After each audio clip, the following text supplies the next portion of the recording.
Welcome to episode 2 of Face to Face to Face.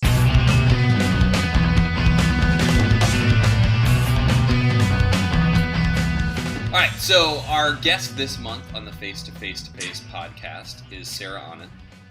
Yes, I knew that. Yeah. So this conversation we're going to have is going to be with someone that's a little bit different than the last one, in that now we're going back to someone we knew in middle school, someone we haven't really talked to in about 25 years. 25 probably, yeah. Which brings up some issues, because how do you go about having a conversation with someone that you haven't talked to in that long? Well, and I was thinking about this, and I thought it's probably going to be a lot harder for me than it is for you, because over the past 25 years, I've grown and matured as a person. You mean you've rounded out as a human? Yeah. I see that, buddy. Totally see it. All right. Fair enough.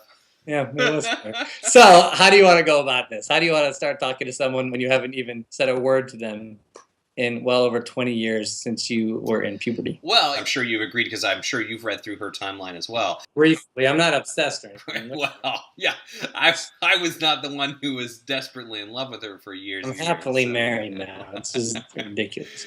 Well, if we haven't mentioned yet that one of the interesting things is, it's not often, and only because of new technology in the Facebook world, that you're able to have a new conversation with your 4th and 5th grade crush. That doesn't usually happen. So this is unique. And Greg, for half a second, dated her, and we'll find out if anything happened. You crazy kids. So I think the smart way for us to go about this, our connection to her is pretty basic. It is middle school. Mm-hmm. So the way to make her feel comfortable and us feel comfortable talking to her again is to kind of go back in time with her. So what I did was I have an assortment of hats I'm going to put on that are very New Kids based, New Kids on the Block based.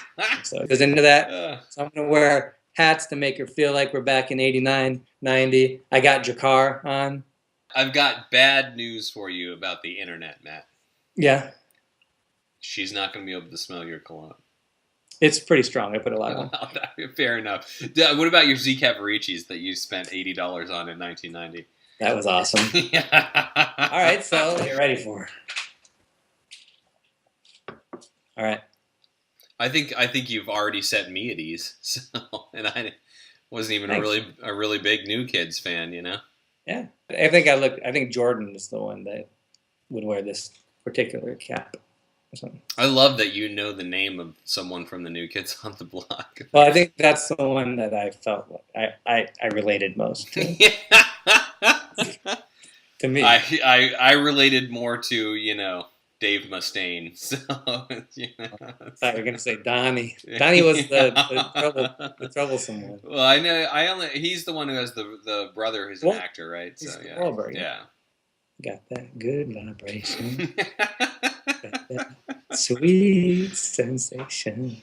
All right, so Sarah Anand, I'm kind of excited. I'm a little excited. I'm telling your wife. I'm not that kind of excited. Here's what we're going to have to do. We're going to have to read some of the notes that she posted on Facebook that you wrote to her. So. We're probably going to hit that pretty hard pretty quick, because she's got some answering to do. She never answers those notes. So I have to find out her real answers, and I got a little game for her. Also, for everyone watching the episode, at some point, Greg and I are going to settle a little bet, and I think I'm about to win $5. Then let's just say I at least know that I'm not going to lose $5. Yeah, that shirt, I get why you like it, but it really does look like the long johns of a lumberjack. Should I show you the butt flap? Yes. No, just kidding. I'm not wearing pants. Me either. Briefs. I've switched to briefs recently. Briefs, really? I've been boxers from about 14 until now. Yeah, I mean, I've been boxer briefs. They're boxers. Yeah. It is hard to change after all those years, to feel so loose and then to be so compact. I like the look, I'm like, oh, right? But at the same time, no one else sees that but the wife, and I have to be somewhat uncomfortable all day. Yeah, regular boxes, they start to go one direction and bunch up, and you get all tangled. You know? You get tangled up. All right, so we're gonna get to know Sarah after 25 years again. Again, yes. Right in front of your eyes. Right? Whatever happens. Yeah. It's the magic of Skype. All right, yay. So Sarah, what I've done is I put on a hat that is as close as I could get to the new kids, so you would feel comfortable and as if we were back in middle school. So I did that. Just like them. Yeah, which one? Jordan Knight, isn't that the one that you? Yeah. That's awesome. All right, so let's just dive on in. The way we're gonna do this is I don't know what Greg's gonna ask you. Greg doesn't know what I'm gonna ask you, and the only thing we can know about you is that vodka? Vodka or water? Something like that. Okay. So all we can know about you is Facebook, right? So what all we can do is ask you questions based on that, because that's our world today. All right, so here's the first question. To me, it's quite obvious. On Facebook, you have highly publicized that I had a crush on you, and you had these notes that I wrote you, and so I have a 3-part first question for Sarah on it. Number 1, this is. The 11-year-old in me wants to know, why didn't you answer? And also, I believe one of the good call, by the way. I'll put him up. Said I was asking you who was the handsomest in the class. I said, be honest, and I said I want to know by tomorrow. 25 years ago. So I'd like to know, why didn't you answer? And what would have been your answer? I still haven't decided. I'm a picky person. I'm still single, so it's about being picky. So then the current me wants to know, and why does the now version of Sarah still have these notes? Yeah, that's a good question. No, but the long one that you could read is the one where I guess you even said I took it away from you or something after I wrote it, and I crumbled it up, threw it away, and you went in the trash and got it. That was so we could laugh 25 years later. I knew it. I'm really impressed and happy that you did that. Let me just read this. It's beautiful. What I wrote? Yeah. It was somewhat. Your hair is yellow. Your shoes are white. Your butt is cool. That's right. That was her yearbook, 8th grade.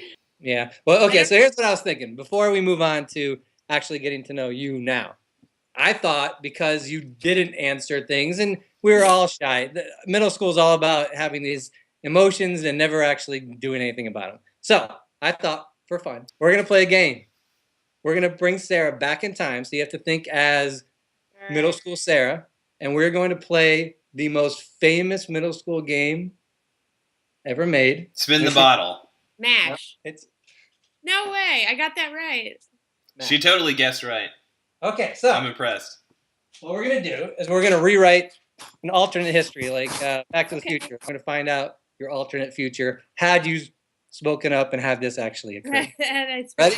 Decided, yeah. That's right. Mansion, apartment, shack, house to find out what house she's going to live in. We can find out her future husband, her future job. I have transportation, pets. Okay.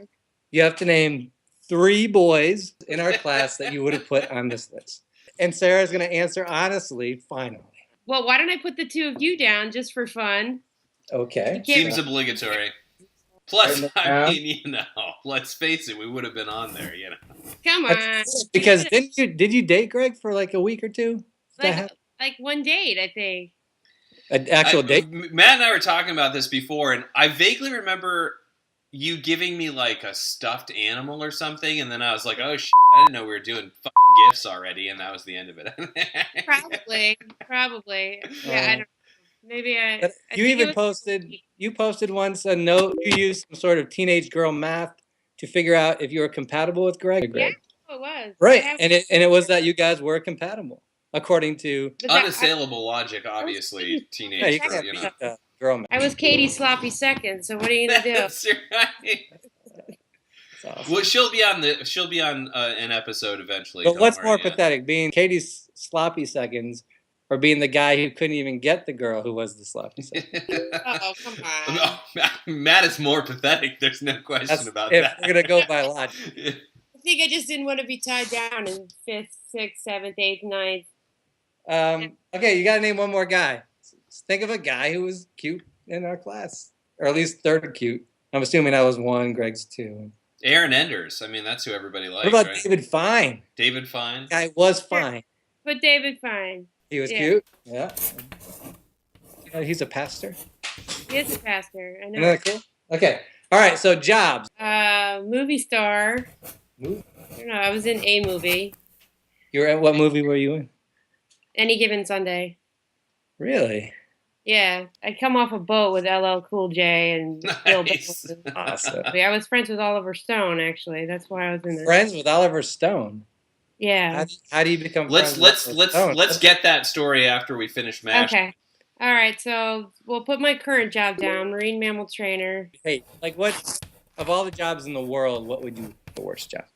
What would I hate? You gotta have some danger and risk in the game of MASH, or what's the I don't know. point? Cleaning porta potties or something. That'd be up there. All right. So pets.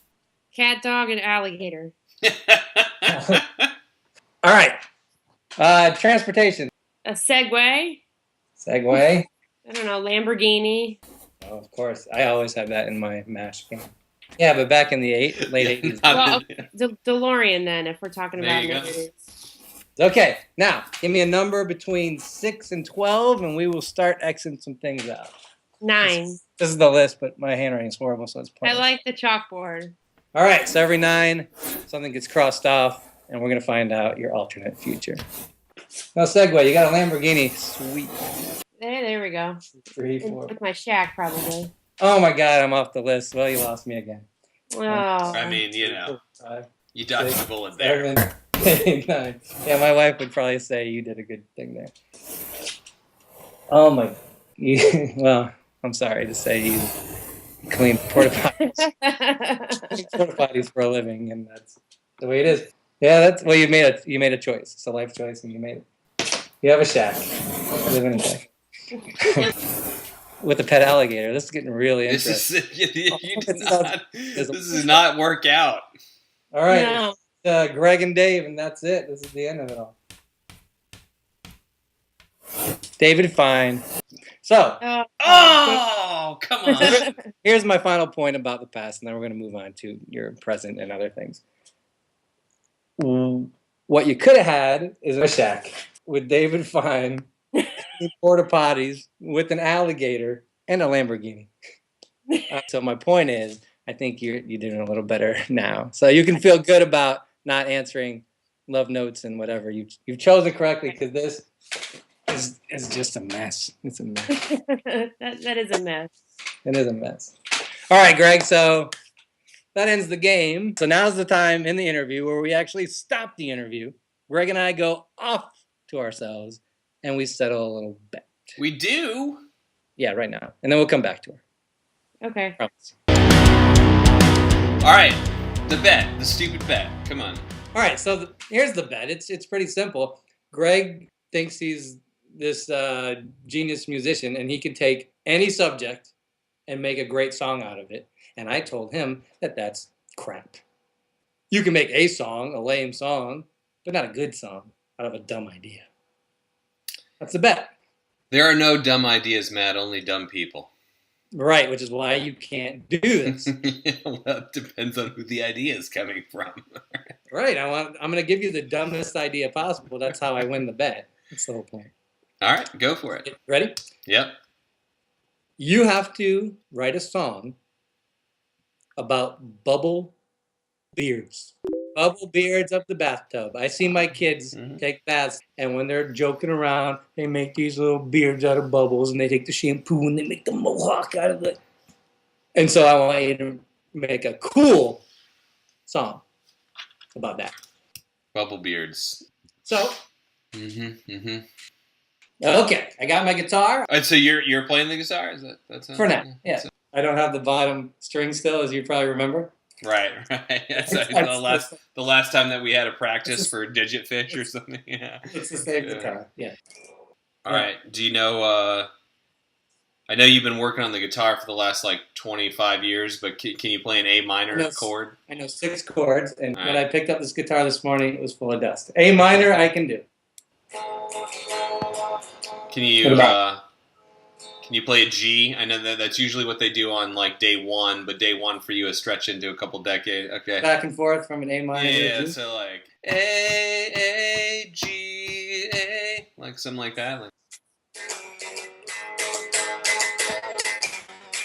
Yeah, speed it up a little.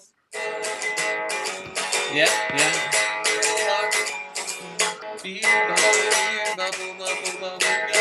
Is that? Did I win the bet yet? That sounds like a Wiggle song now.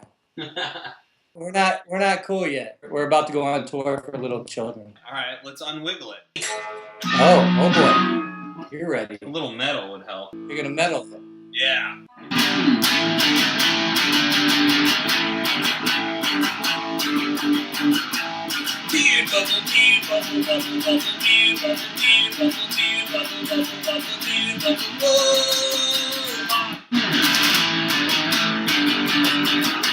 Suck it! All right, that's pretty good. If only we had a video.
Now that I won the bet, could I ask you to take off that stupid hat? Yes. Sure. All right. What was the bet? So you'll see the bet when you watch the video. So Greg, next question for Sarah. Let's get to know Sarah. Absolutely. So Sarah, one of the things I noticed that you tend to post on Facebook, because that's kind of the idea behind the project is, how do we know people through their posts, right? Okay, don't pay attention to Matt. And the post that I wanted to focus on was you complaining about stupid drivers. Well, more than that, what I like to piggyback on that is you have a job where you work with animals, sea animals, in fact, and you love them. But then you also see some stupidity in humans. So yeah, what is the difference between, to you, humans and animals, and why are humans stupider? Because you do knock humans a lot in your posts. Dolphins and the killer whale especially are smarter than anybody I've ever met. Their reasoning skills are beyond what we can comprehend. So it's quite frightening to see how stupid people become when they come into the park to swim with dolphins and they're afraid of water and animals. Then I wonder why they're there. And they put scuba masks on upside down. They suffocate when it covers their nose because they forget how to breathe out of their mouth. The one thing you don't have to teach a baby. When I have to teach people how to breathe out of their mouth, I'm concerned for the human race. That's all I have to say. Look at this asshole. What are you talking about? What's happening now? Yeah. So you've had this job for 14 years now. It's unique. I mean, there's a ton of jobs in the world. You have one of the more unique jobs in the world, where you get to work with seals, dolphins, whales. So, and this presumably is the only job you've ever had, basically, right? Yeah. No, I mean, I grew up in a bathing suit and I grew up in the water, so it just seemed to fit. I'm more comfortable in the water than I am on land. Do you feel out of, actually, like a fish out of water on land? I do. I feel like I was probably supposed to be some sort of marine mammal. Do you ever introduce yourself as like, "Hi, I'm"? That's weird. Do that again? Is that how they sound, Sarah? Is that not even close? No. I got it. I guess so. A little bit.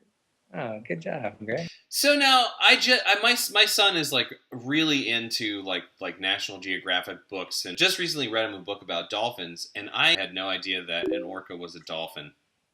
Yeah, they are. That means you're dumb, Greg. Apparently, I mean they're called killer whales, like, and why would I need to know that datum? Did you know they're mammals? Where is the hair on the mammal? Where is the hair? Do they have hair? They do. They're born. What? They're born. They're whiskered when they're born. Have you ever read Hitchhiker's Guide to the Galaxy? I have. There's a point where the dolphins actually were aliens from another planet, and they decide to leave our Earth because our humans and our Earth is so horrible. It's time to leave, and so they leave, and they leave one message saying "so long" and "thanks for all the fish." Really? And, that sounds about right. Does that sound accurate to your sounds experience? Right. Them being from another planet would make a lot of sense, actually. Since I got a whale to ride when the hurricane hits and blows out Florida. Which is probably going to happen. I'll be watching. So, Sarah, to switch gears a bit, if I may. Not everyone puts like their whole lives on Facebook, which I think is a good thing. But I'm curious if you have hobbies outside like the orca world and that sort of thing. What we want to know now is not the Facebook Sarah on it. We want to know the secret Sarah on it. So did you used to hang out like and party a lot at like clubs in South Beach and stuff like that? Was that kind of your scene? That's why I look so tired.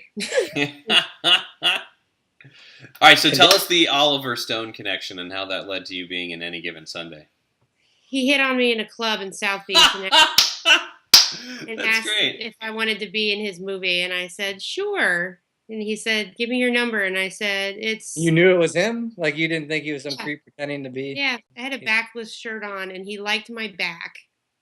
Well, you're a diver, Back. You have a diver's back. I have a diver's bag, and he liked my back, and he said, you want to be in my movie? And he said, what's your number? I'm going to have somebody call you. And I said, sure you will. And he didn't even write it down. He remembered it. Wow. Wow, the guy is a genius, I think. So, yeah. He is. He's like an idiot savant, I think. I made the same comment about Luke Burns. So yeah, there you go. I called him when I was out in LA one time visiting friends, and he took me out to dinner with Mickey Rourke and some other people. A badass.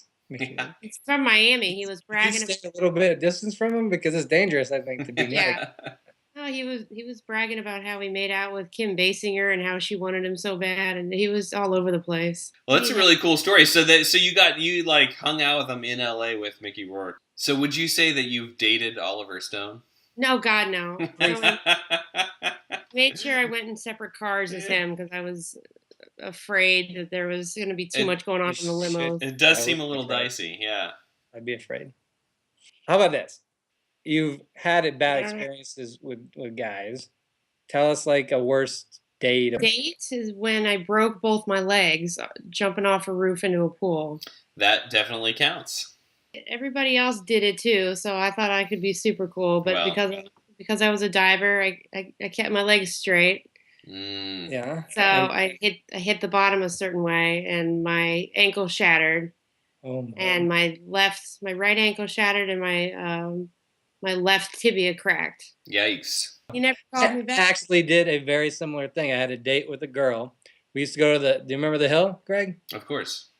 There was a hill, and it was about 30 feet high, at least. What do you think, Greg?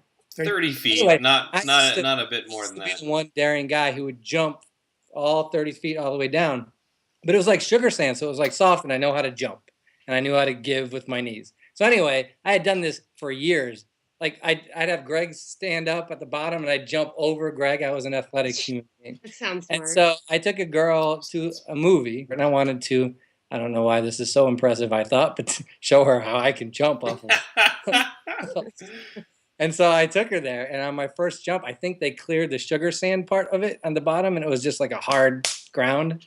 And I broke my ankle, similar to you on a date. And so she was with me at the emergency room I don't know. It was embarrassing, and Oh no, I don't know that he came to the hospital or not. I don't remember much because So I take it you were drunk when you jumped off a roof into the pool.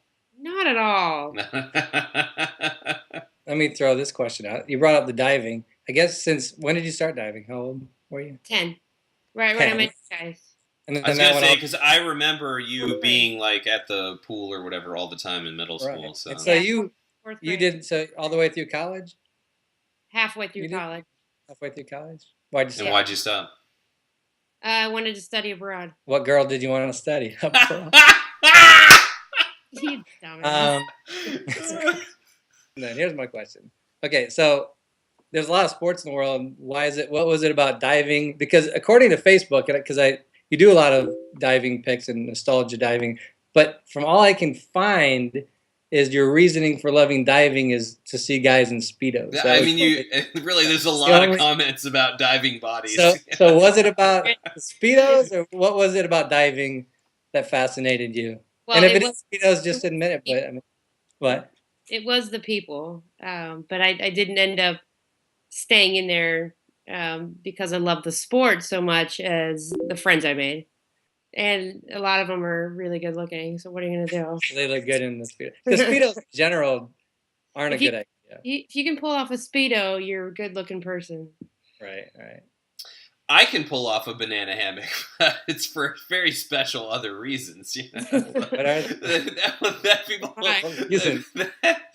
people will be like, "Oh my God, look at that thing! Look at that!" Yeah, that doesn't. I can't imagine.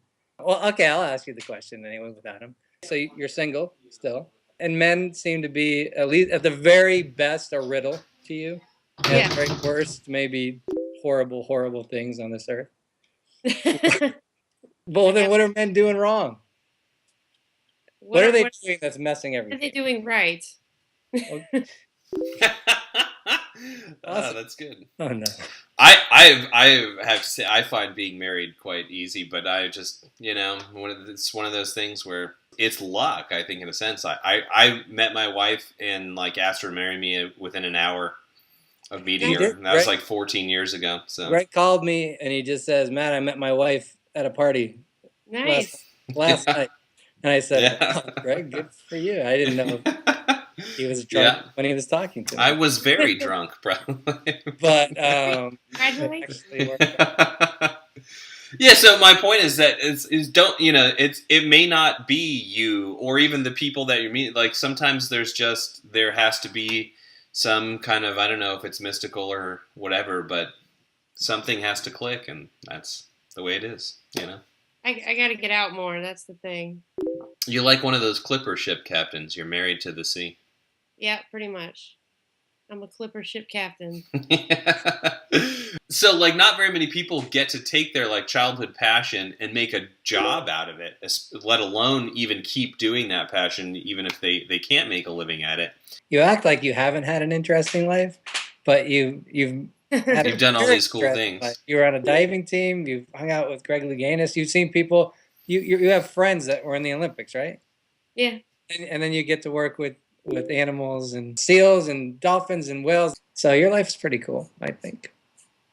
And I'm really interested to see where it goes after this, But it was great to see you again. And that's the real point. It's like I feel like I know so much more about you after this than I have in the last 5 years of Facebook or whatever. Right. The real reason we were doing this, is not just to make some stupid show. It's actually to contact people that we actually think look interesting, and you are, and talk to you. So thank you, Sarah, for doing this. So join us again, maybe a month, and we'll be interviewing another one of our mutual friends on the Face to Face webcast. All right. Good talking Good night, Thank you. See you later.